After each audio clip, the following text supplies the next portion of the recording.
امام مسلم ابن جریر رضی اللہ تعالیٰ عنہ سے روایت کرتی ہیں کہ نبی کریم صلی اللہ علیہ وسلم نے فرمایا، جس شخص نے کسی برے کام کو ایجاد کیا اس پر اپنی برائی کا بھی بوجھ ہوگا۔ جس نے کسی برے کام کی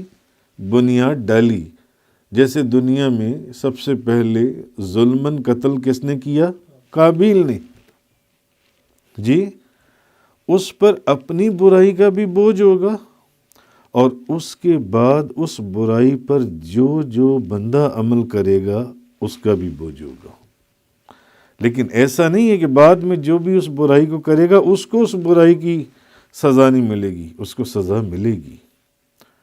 اس کو سزا ملے گی، لیکن اس کے ساتھ ساتھ اس کے گناہ کا اثر یا یہ گناہ اور یہ سزا قابل کو بھی دی جائے گی۔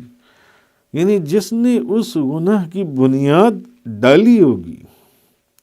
جس نے اس گناہ کی بنیاد ڈالی ہوگی، اب دنیا میں جتنے بھی لوگ وہ گناہ کریں گے وہ ظلم اور وہ اس گناہ کی سزا اس کو بھی ساتھ دی جائے گی، اس کی سزا تو کئی گنا زیادہ ملٹیپلائی کر دی جائے گی۔ اس نے اس گناہ کی بنیاد ڈالی تھی دنیا میں جن سے، جی،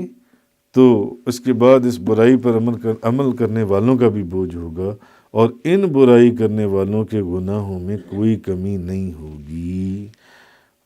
اب جو لوگ اس برائی کو کر رہے ہیں،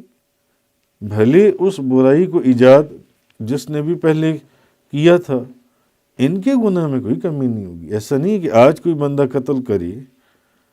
تو اس کے گناہ کے اندر کمی ہو جائے کہ نہیں، اس کے قتل کی سزا بھی قابل کو دی جائے، اس کے قتل کی سزا بھی قابل، اس کے قتل کی سزا بھی قابل ہی کو دی جائے۔ اس کی تو سزا ڈبل سے ڈبل ٹرپل ملٹیپلائی ہوتی چلی جا رہی ہے، مگر جو بندہ اب گناہ کر رہا ہے اس کو بھی اس کے گناہ کی سزا ملے گی، اس کو بھی۔ تو اور کوئی بوجھ اٹھانے والا کسی دوسرے کا بوجھ نہیں اٹھائے گا۔